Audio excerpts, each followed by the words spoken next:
Members అందరికీ 11వ అంతర్జాతీయ యోగా దినోత్సవ శుభాకాంక్షలు. యోగా అంటే కలయిక. మన మాస్టర్ గారు ఎప్పుడు చెప్తూ ఉంటారు, మనసును శరీరాన్ని కలపడమే యోగా. బాడీని సహజ మార్గంలో పద్ధతి ప్రకారం ఉంచుకునేదే మార్గమే యోగా. సహజ మార్గంలో ఉంచుకునేదే యోగా. నేనంతా ఒకటే చెప్తా, నాకు మంచి జరిగింది అదంతా తెలుసు. నేను ఒకటి చెప్పదలుచుకుని ఏంటంటే, యోగా అనేది మనం ఒక వ్యసనం లాగా తయారు చేసుకోవాలి. వ్యసనం అంటే సిగరెట్ తాగడము, ఇవన్నీ తెలుసు కదా వ్యసనం. వీటికి మనిషి ఎంత అడక్ట్ అవుతాడో అడక్ట్ కావాలి. అదే ఇప్పుడు ఫస్ట్ అడక్ట్ అయినా కానీ, సిగరెట్ తాగడమైనా ఏదైనా కానీ, మనిషి పుట్టంగానే ఎవడు సిగరెట్ తాగాడు, ఎవడు మందు తాగాడు, ఎవడు ఏం తాగాడు. ఫస్ట్ సిగరెట్ తాగినప్పుడు వానికి ఘాటుగానే ఉంటుంది, మందు తాగినప్పుడు వానికి చేదుగానే ఉంటుంది. కానీ వాడు అలవాటు చేసుకుంటా ఉంటే వాడు అలవాటు అవుతాడు. ఎప్పుడు 6 అవుతుందా, నేను ఎప్పుడు తాగాలనా, ఎప్పుడు గంట అవుతుందా, నేను ఎప్పుడు సిగరెట్ తాగాలనా, అదే రకంగా ఉంటుంది. అదే విధంగా మనం కూడా యోగాని ఫస్ట్ ఒక రోజు లేస్తే కష్టం అవుతుండొచ్చు. 5 గంటలకు లేస్తే నిద్ర పోయినట్టు, లేవంగానే వచ్చి ఇదేం బాధ అన్నట్టు, కాళ్ళు నొస్తుందో చుంటుండొచ్చు. కానీ అదే అలవాటుగా మారితే ఎప్పుడు 6 అవుతుందా, నేను ఎప్పుడు ఉడా పార్క్ ఎప్పుడు వెళ్ళాలనా అని మీకే అనిపిస్తుంది. అది ఎట్లా ఉంటుంది, అడిక్ట్ కావాలి దానికి.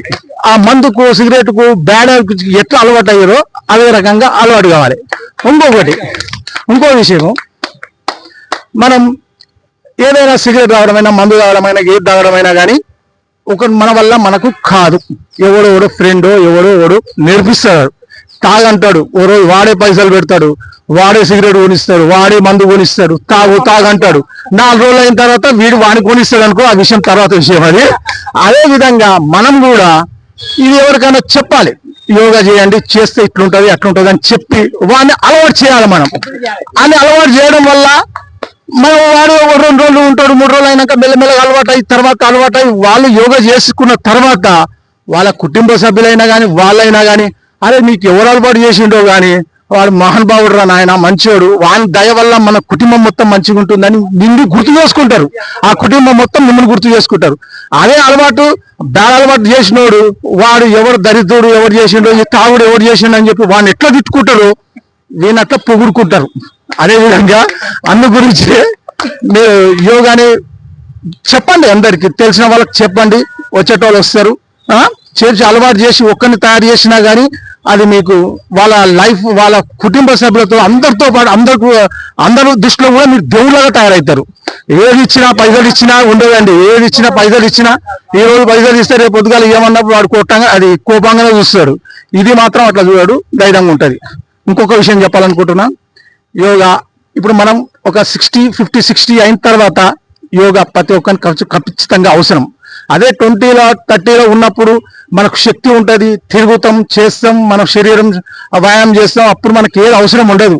మన పనిలోనే యోగా ఉంటుంది, మన పనిలోనే శక్తి ఉంటుంది, మన పనిలోనే జిమ్ ఉంటుంది, అన్నీ ఉంటాయి. ఎందుకంటే ఈరోజు 18-17 గంటలు పని చేస్తామండి. పని చేసినప్పుడు అవసరం ఏముంది, ఏది అవసరం ఉండకున్నా అవసరం అప్పుడు కూడా, కానీ చేయకుండా చేసినా వెళ్ళింది. మీరు అనుకుంటవచ్చు ఇప్పటిదాకా యోగా చేయలేదు, మేము బాగాలేనా అనుకోవచ్చు. బాగానే ఉన్నాం, అప్పుడే శక్తి చేసినాం. 50 ఏళ్ళ తర్వాత రిటైర్మెంట్ అంటారు కదా, అదేవిధంగా 50 ఏళ్ళ తర్వాత మనకు కూడా శరీరానికి కూడా రిటైర్మెంట్ లాగా వస్తుంది. వచ్చినప్పుడు శరీరం ఉన్నప్పుడు 60 ఏళ్ళ అయిన తర్వాత నువ్వు జిమ్ పోలేవు. జిమ్ పోతే హార్ట్ అటాక్ వస్తుంది. ఎక్కువ చేస్తే వాకింగ్ చేస్తే నొప్పులు వస్తాయి. ఈ టైంలోనే మనకు కరెక్ట్ అయిన మార్గం యోగా చేయడం వల్ల, ఈ 60 ఏళ్ళ తర్వాత యోగా చేయడం వల్ల మనకి ఏమవుతుందంటే లోపల ఆర్గాన్స్, ఇప్పుడు మనకు 60 ఏళ్ళ తర్వాత నిజంగా చెప్పాలంటే నా శరీరం ముడత పడ్డది, నాది ఇది పడ్డది, అది ఇది ఉండదు. అరే నేను ఈ రోజు నిమ్మలంగా ఉంటే కాలరా భయ్, మంచిగా ఉంటే కాలరా భయ్, నిమ్మలంగా ఏ ఆరోగ్య సమస్య లేకుంటుంటే చాలా బాగా అనుకుంటావు. అది అనుకోవాలనుకుంటే నువ్వు ఏం చేయాలంటే యోగా చేయాలి.